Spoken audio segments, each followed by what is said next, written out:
Mga kabisnes, baka samantalahin ko itong pagkakataon na to.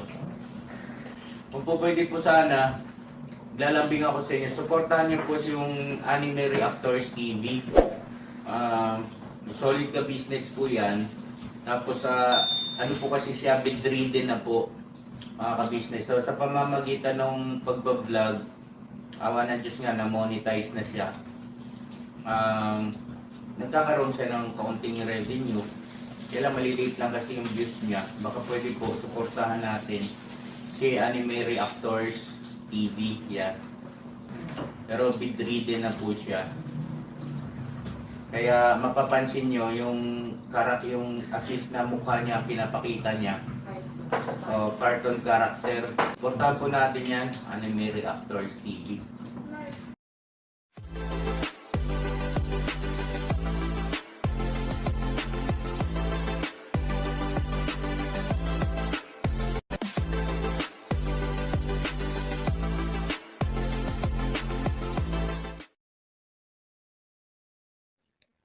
Hello guys, mapagpalang araw po sa ating lahat. Narito pong muli ang inyong lingkod, Anime Reactors TV. At sa mga hindi pa po nakaka-subscribe dyan sa aking munting channel, ay baka pwede naman pong makipindot na po na subscribe button. At makilike and share na rin po ng aking mga video. At patuloy din po natin suportahan ang Mag-amang Ka-Business Official at Papa Dins TV. At ganun din po yung kanilang second YouTube channel na Ka-Business Family, na kung saan ay ang 3M nga po ng Ka-Business Family ang nagbablog dito. Yun, panibagong araw, panibagong reaction ulit tayo guys. At for today's video po ay gawa po natin ng reaction itong isang na-vlog ni Papa Dins na misteryosong lalaki na nakita nilang nangangalakal habang sila'y nag-i-scout. At ito nga po ay kinilala nilang si Kuya Eric. Noong una ito makita nila Papa Dins ay napansin agad ni Papa Dins na tila ba may pinagdadaanan itong si Kuya Eric. Kaya naman mas kinilala ito ni Papa Dins. At niyaya nga ito ni Papa Dins na kumain muna. At dito sa kainan ay bahagya silang nagkakwentuhan. At nalaman nilang itong si Kuya Eric ay taga Bisaya pala. At ang unang banggit nga niya ay mag-isa na lang siya dito sa Maynila. At kaya daw siya napunta dito sa Maynila ay para maghanap ng trabaho. Pero eto, nauwi siya sa pangangalakal. At matapos silang kumain, ay tinanong ito ni Papa Dins kung pwede silang sumama sa tinutuluyan nito si Kuya Eric. At pumayag naman agad ito si Kuya Eric na sumama sa kanya ito sila Papa Dins. Kaya lang nung paalis na sila at pinapasakay nila Papa Dins ito sa van, ay hindi ito pumayag. At naglakad na lang ito. Total malapit lang daw naman yung kanyang tinutuluyan. Kaya ang ginawa nila Papa Dins ay inirespeto yung kagustuhan yun ni Kuya Eric. At sinundan na lang nila habang naglalakad itong si Kuya Eric. Papunta nga doon sa kanilang tinitirhan. Kaya lang dahil may kalayuan at hindi na rin kayang pasukin ng sasakyan, yung tinutuluyan nito si Kuya Eric, ay sinamahan na nila Papa Dins ito maglakad. Papunta nga doon sa tinutuluyan niya. Doon sa sinasabi niyang tinutuluyan niya.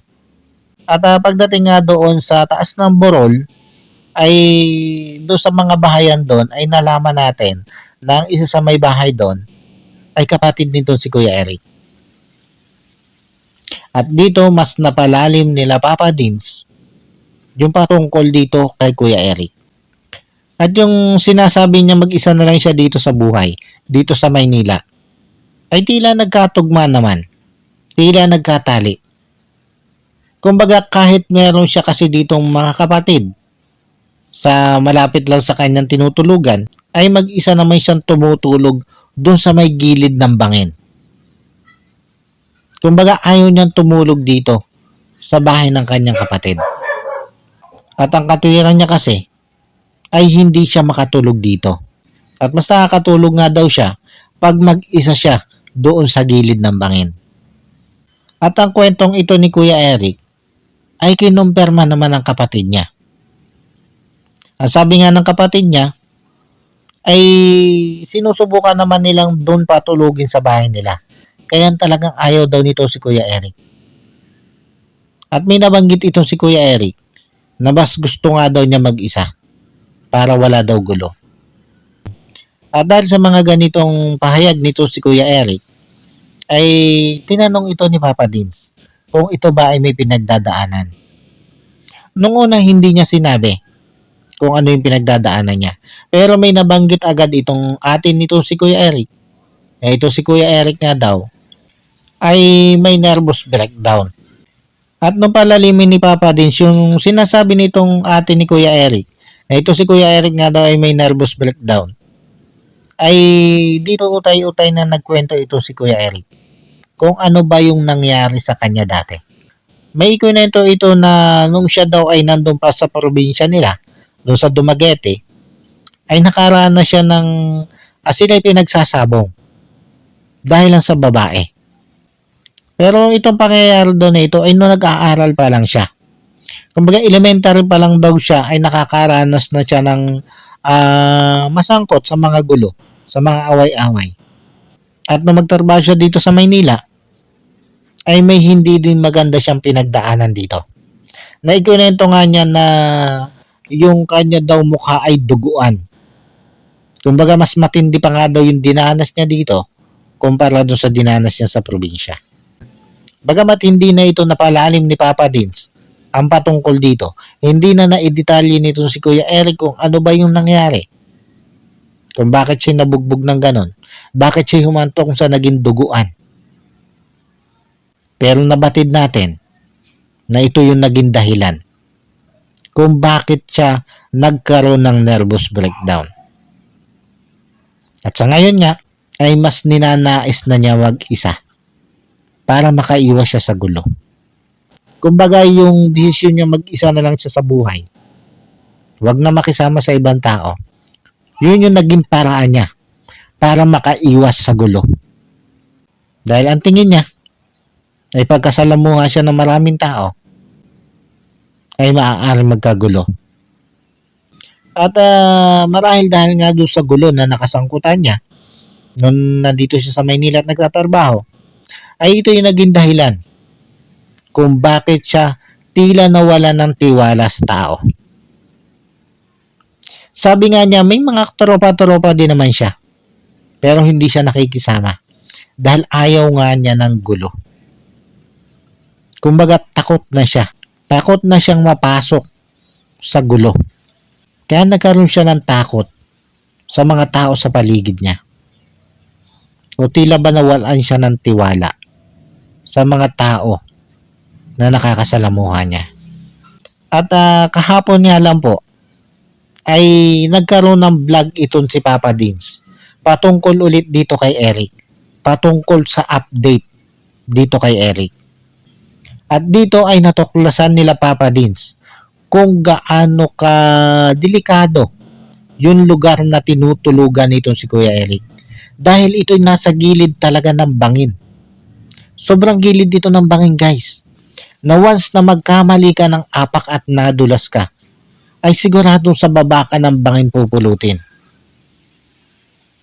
At pag nangyari yon, ay hindi mo nasisigurado kung may buhay ka ba ang pupulutin sa ibaba ng bangin na ito. Dahil napakataas, guys. Napakataas ng bangin na ito. At yung lugar na tinutulugan nito si Kuya Eric ay napakakitid lang. Kaunting maling galaw mo, siguradong dadaos-us ka hanggang sa ibaba ng bangin. Pero mas gusto niya ditong matulog. Dahil para sa kanya, ay dito payapa ang kanyang loob. Alam niyo guys, itong si Kuya Eric, walang duda na dumaraan ito sa matinding trauma. Kaya ito nagkaganito. Kaya ito nagkaroon ng malaking takot sa mga taong nakakasalamuha niya. Kaya ang tingin ko dito, mas mainam na maipagamot din ito nila Papa Dins dito sa doktor na pinagpapagamutan nila kay Kyla. Para nang sa ganun ay maagapan pa yung kanyang trauma na yun. Mawala pa yung trauma na yun sa kanya. Para mabalik siya dun sa dati niyang buhay. Dun sa dating hindi pa siya ganito. Yung hindi pa siya takot sa mga taong nakakasalamuha niya.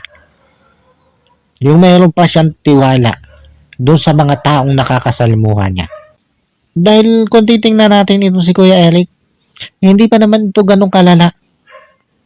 Dahil pag kinakausap ito nila Papa Dins, ay matino pa itong nakakasagot.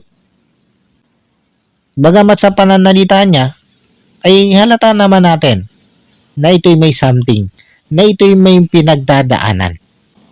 Pero mababatid din naman natin na hindi pa ganun siya kalala. At kung matututukan ito ng gamutan, ay walang imposible na hindi ito bumalik sa dati niyang buhay.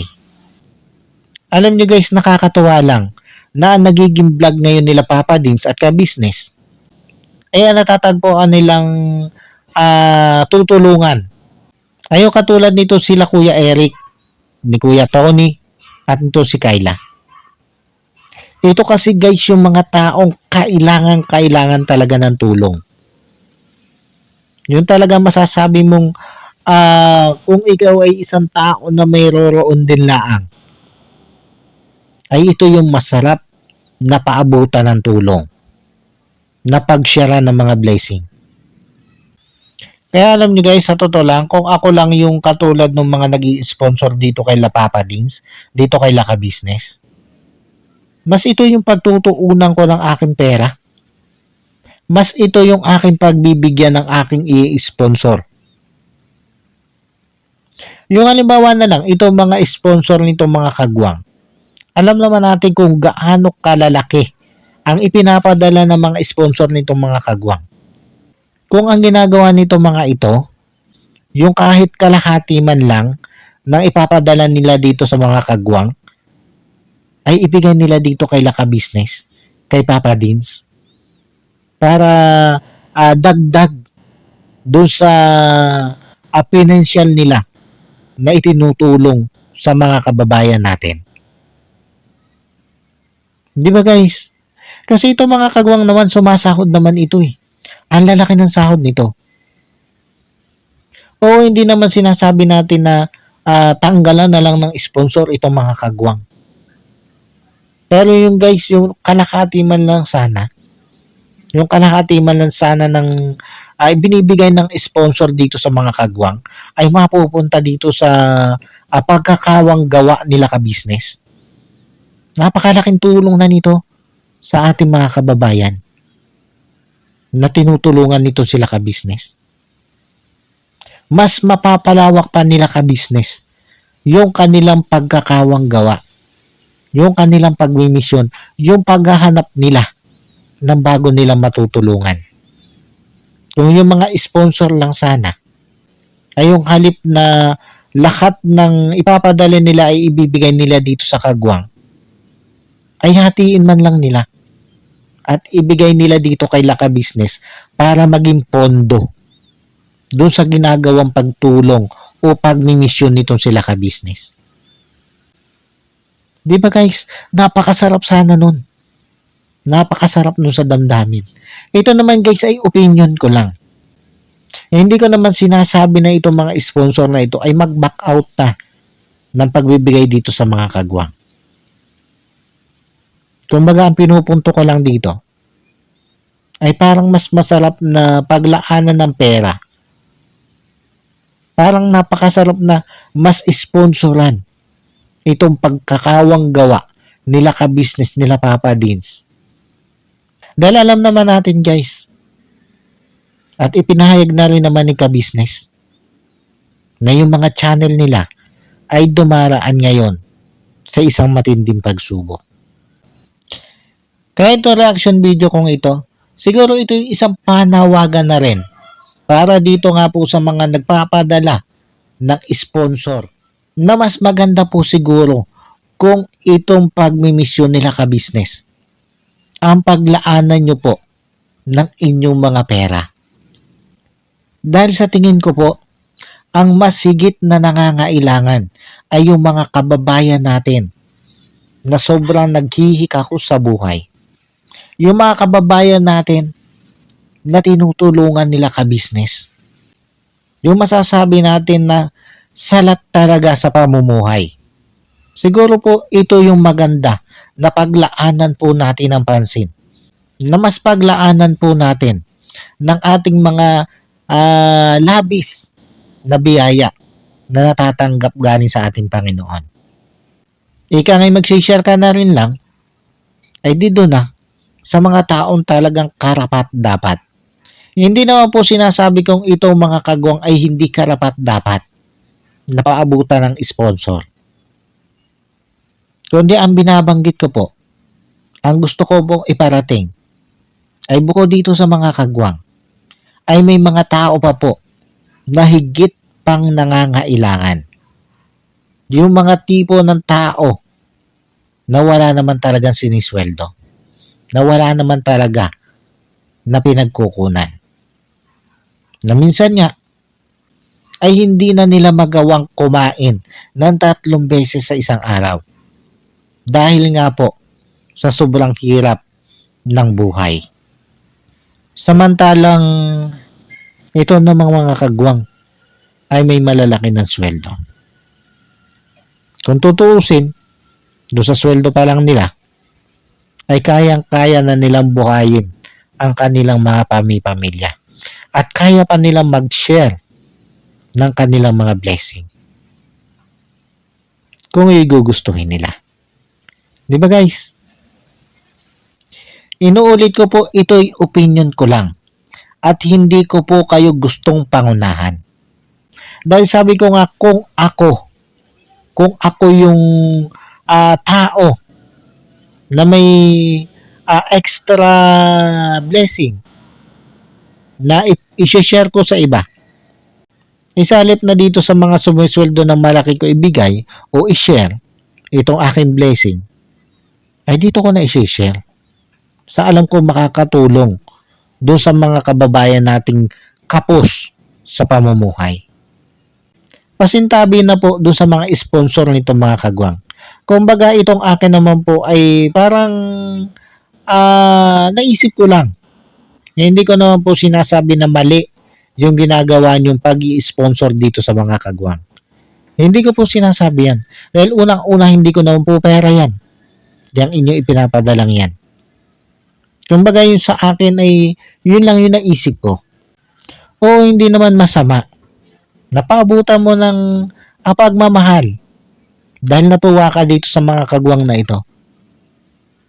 Pero di ba mas masarap po na kung yung pera natin, yung extra blessing natin, ay dito napupunta sa mga kababayan natin na higit na nangangailangan. Yung halos wala na pong makain. Yung sobra pong naghihirap sa buhay. Di po ba? Lalo na nga ngayong nagka-problema itong sila ka-business dito sa revenue nila sa YouTube.